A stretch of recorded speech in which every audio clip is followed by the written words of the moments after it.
Mario, buenas tardes. Hola Julio, buenas tardes, ¿qué tal? Un placer estar contigo. Gracias, Mario. Pues leí algunos tweets tuyos de hoy en los cuales comentas acerca pues, de varios de los detalles de esta ley relacionada con la inflación que ha dado a conocer el presidente Joe Biden, presidente de Estados Unidos, y además de ello, incrementos a impuestos. ¿De qué se trata todo esto, Mario?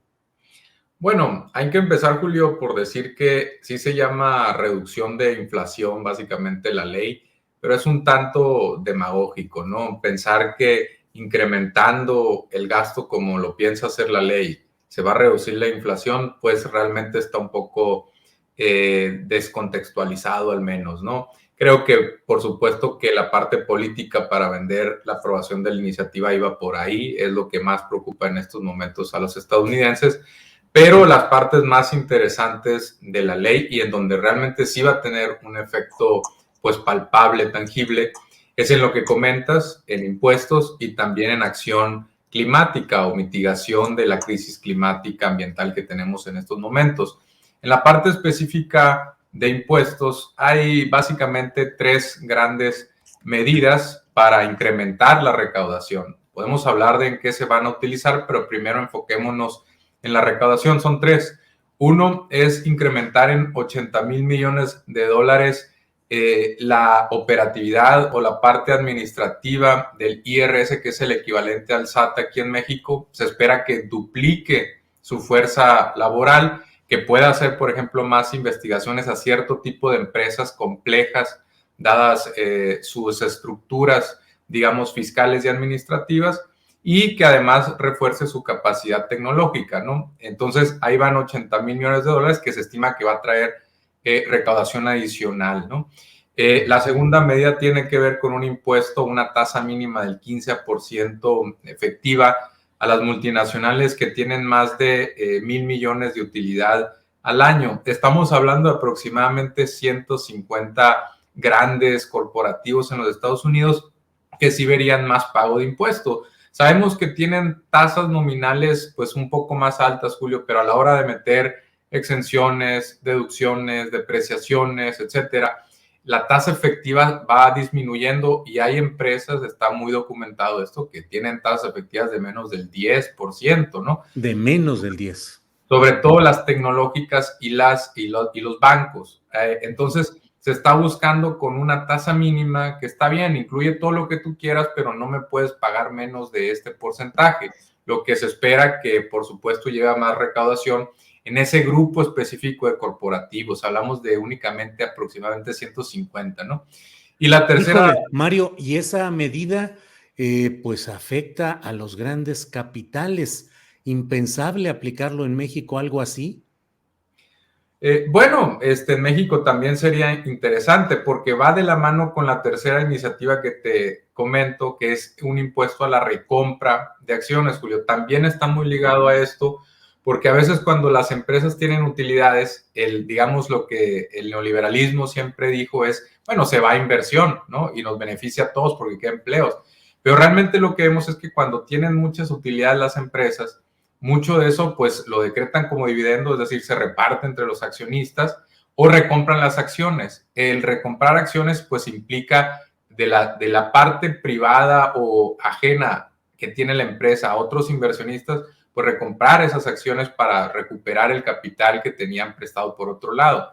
Esto sobre todo tiene un impacto también fiscal, porque la utilidad que declaran es menor a la que podría ser y de esa forma pagar más impuestos. Entonces, también con esto se busca gravar más a los grandes corporativos. Y ahora, regresando a tu pregunta, por supuesto que en México también tenemos ese problema. En México tenemos el problema de la recompra de acciones, tenemos el problema también de los dividendos que se tasan por ejemplo, a una tasa fiscal muy baja del 10%, muy distante a lo que pagan, por ejemplo, los trabajadores o lo que pagan otros corporativos, y en ese sentido, pues también nos cuesta mucho en la pérdida fiscal que tenemos.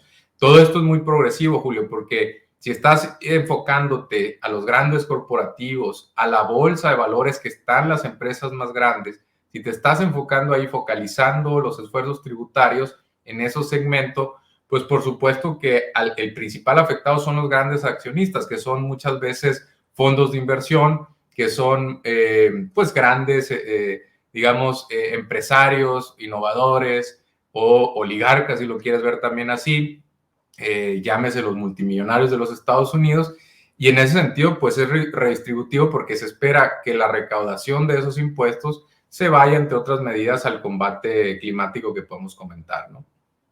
Mario Campa, ¿y están acusando a Biden de socialista o algo así? ¿O no hay ninguna reacción de pensar que estas medidas implican algo izquierdista?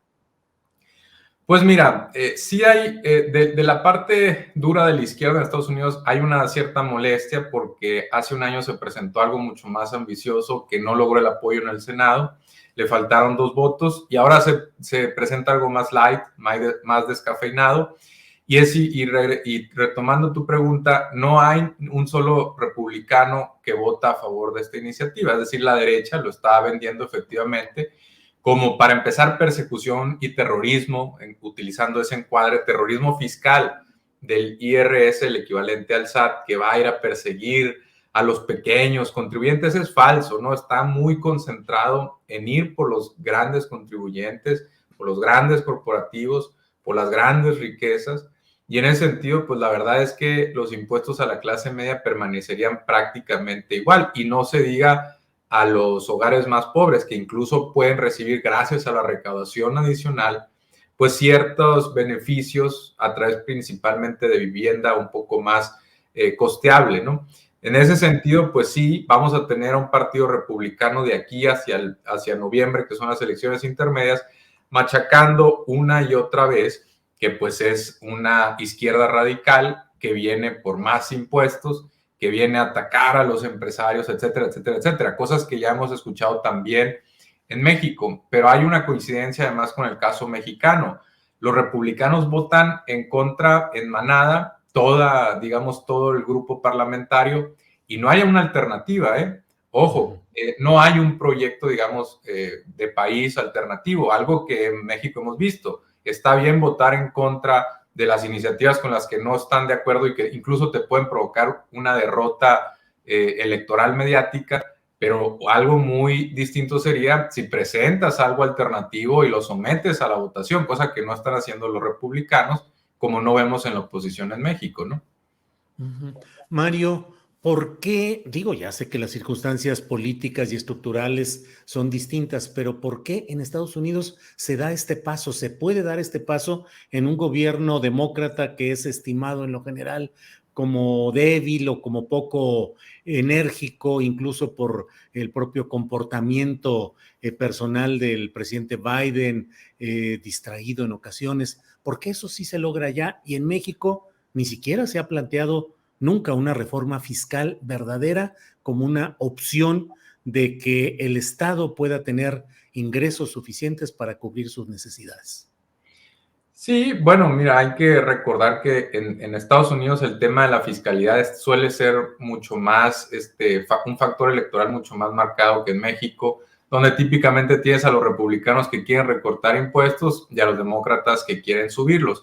Lo que vemos un poquito distinto en los últimos años, y en parte impulsado por el ala realmente de izquierda, no la liberal, la de izquierda encabezada, entre otros, por Bernie Sanders, que ha empujado más impuestos a los ricos, porque en México estamos acostumbrados también a asociar una reforma fiscal a más impuestos para la clase trabajadora y para los hogares más pobres, porque hay que recordar que estábamos acostumbrados a que el IVA sea lo que se sube, ¿no? Lo subió Zedillo después de una crisis, la que dejó Salinas, y lo subió Calderón del 15 al 16% ese IVA. El IVA, que es al consumo, es muy regresivo en el sentido de que lo pagan mucho, lo resienten más los hogares pobres en relación al ingreso propio.